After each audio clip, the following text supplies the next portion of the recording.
Hi there, and welcome to this day in history for May 22nd. May 22nd is the 142nd day of the year in the Gregorian calendar, 143rd in leap years, with 223 days remaining to the end of the year. Today's word is taciturn. Taciturn is an adjective that means temperamentally disinclined to talk.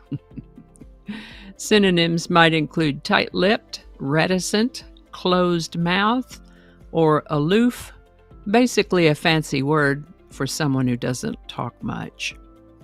A couple of example sentences might be, the taciturn old man sat by the window watching the world go by while he sipped his coffee.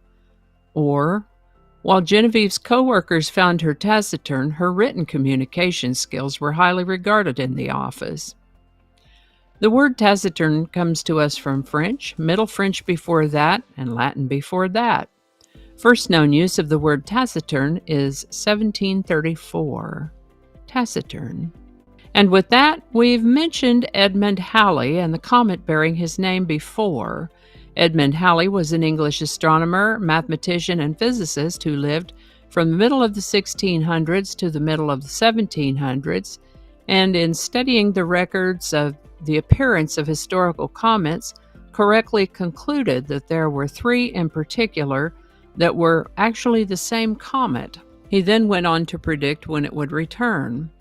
While he had passed away before it came back, he was correct, and that comet has come to be called Halley's Comet since then, or Comet Halley.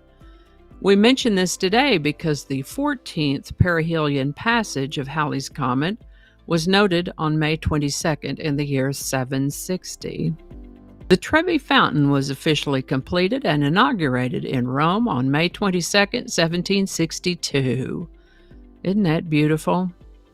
It was designed by Italian architect Nicola Salvi and completed by Giuseppe Panini. Fashioned in the Baroque style, it's one of the most famous fountains in the world. Its name comes from the Latin word trivium, which means a place where three streets meet. My understanding is that this was the traditional intersection of three aqueducts that supplied water to Rome through the aqueduct channels. It's a tradition to toss coins into the fountain, throwing with the right hand over the left shoulder. In fact, this was a theme of a 1954 movie, Three Coins in the Fountain, along with the Academy Award-winning theme song for that movie. The fountain has also been featured in several other films. By the way, thousands of euros worth of coins are thrown into the fountain every day, and yes, it is illegal to steal coins from the fountain once they are there. Today's song is Ticket to Ride by the Beatles. Credited to the Lennon-McCartney writing team, Ticket to Ride was issued as a single in April of 1965, and became the Beatles' seventh consecutive #1 hit in the United Kingdom and third consecutive #1 hit in the United States. Included on the 1965 album Help, Ticket to Ride was said to be psychologically deeper than anything the Beatles had recorded up to this point. Ticket to Ride is one of those songs that has been much discussed as to whether it might have some deep alternative meaning other than just the words we hear in the song. We're not going to get into any of that right here, though. Let's just enjoy the song at face value. It's been covered by several artists, and one in particular that I'll mention is one by the Carpenters, although there are quite a number of covers of Ticket to Ride. Ticket to Ride hit #1 on May 22nd, 1965. Link in the description.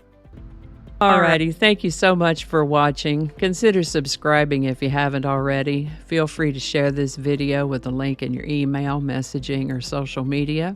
If you enjoy this series, you can check out the playlist that contains these videos. I'll put a link to that in the description. That description lives on YouTube, so for other platforms, I'll include a link to my blog page that's called No Really.